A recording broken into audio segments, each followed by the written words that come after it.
Hello everyone, আসসালামু আলাইকুম। কেমন আছেন সবাই?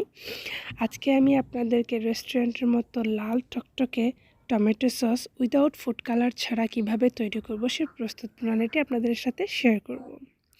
এখানে আমি প্রায় 5 কেজি পরিমাণ টমেটো 4 ফালি করে ভালো করে ধুয়ে পানি ঝরিয়ে সেদ্ধ করতে দিয়েছি। এখানে আমি কোনো পানি অ্যাড করব না। দিয়ে দিলাম সামান্য রসুন বাটা এবং স্বাদমতো একটু লবণ। রসুন বাটা লবণটুকু দিয়ে কোনো পানি অ্যাড করা ছাড়াই আমি টমেটোগুলোকে সেদ্ধ করতে দিয়ে দেব। টমেটো সেদ্ধ করার পর এই টমেটোগুলোকে ঠান্ডা করে ব্লেন্ডারে ব্লেন্ড করে নেব এবং একটি চালনির সাহায্যে এগুলোর চামড়া এবং বিচিগুলো আলাদা করে নেব।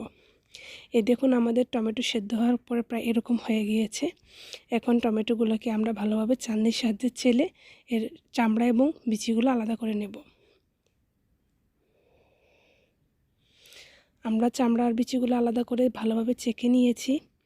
এখন এই পর্যায়ে আমরা টমেটোগুলো সেদ্ধ করতে বসিয়ে দেব। এখানে আমি প্রায় আধা কাপ পরিমাণ চিনি দিয়েছি। আপনারা আপনাদের স্বাদ অনুযায়ী বাড়িয়ে অথবা কমিয়ে দিতে পারেন। দিয়ে দিলাম হালকা একটু লবণ।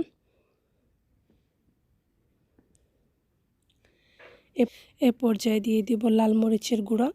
আপনারা চাইলে এখানে শুকনো মরিচ টেলে গুঁড়ো করেও দিতে পারেন। সবগুলো উপকরণ দিয়ে আমরা টমেটোগুলোকে ভালোভাবে নেড়েচেড়ে দেব। টমেটোগুলো অবশ্যই ভালোভাবে নাড়াচাড়া করবেন, না হয়তো বা আপনাদের টমেটো আপনারা যে পাত্রে রান্না করবেন সেটাতে লেগে যাওয়ার সম্ভাবনা থাকে। এখানে আমরা প্রায় দিয়ে দিব 2 থেকে 3 চামচ পরিমাণ ভিনেগারটি অ্যাড করে ভালোভাবে নেড়ে দেব। যতক্ষণ পর্যন্ত আমাদের টমেটোর পানিটি না শুকাচ্ছে ততক্ষণ পর্যন্ত আমরা এটাকে রান্না করতে থাকব।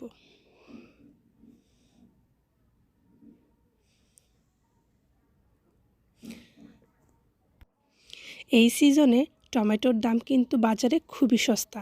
আপনারা এই সময় কিছু টমেটো সস অথবা টমেটো পিউরি তৈরি করে 4 থেকে 5 মাস ফ্রিজে সংরক্ষণ করে খেতে পারবেন। টমেটোগুলো দেখেন আস্তে আস্তে দলা পাকা শুরু হয়ে গেছে। যতক্ষণ পর্যন্ত আপনার টমেটোটি একটু থকথকে না হবে, ভালোভাবে পানি না শুকানো পর্যন্ত এটাকে রান্না করতে হবে। এই যে দেখুন আমাদের টমেটোর পানি প্রায় শুকিয়ে এসেছে এবং টমেটোগুলো কিন্তু চামচে আঠার মতো লেগে আছে। যখন দেখবেন টমেটো আপনার চামচের গায়ে লেগে আছে এবং কোনো প্রকার পানি ঝরছে না, তখন বুঝবেন যে আপনাদের টমেটোর সসের পানিটা প্রায় শুকিয়ে এসেছে এবং টমেটো সসটা প্রায় রান্না হয়ে এসেছে। এই দেখুন এই পর্যায়ে কিন্তু আমাদের কোনো পানি সরছে না, শুধু টমেটোটাই চামচের গায়ে আঠালোভাবে লেগে আছে। আমাদের টমেটো সস করা প্রায় শেষ। এখন আমরা এগুলাকে ঠান্ডা করে বক্সিং করে নেব।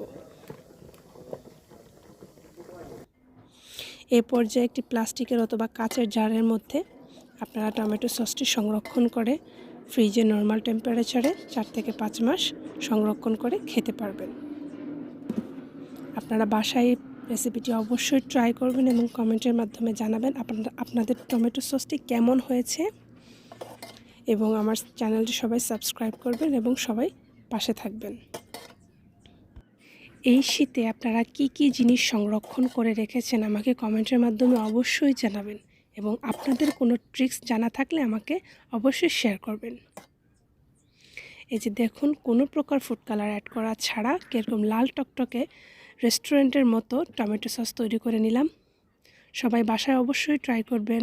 ভালো থাকবেন, সুস্থ থাকবেন। আসসালামু আলাইকুম ওয়া রাহমাতুল্লাহ।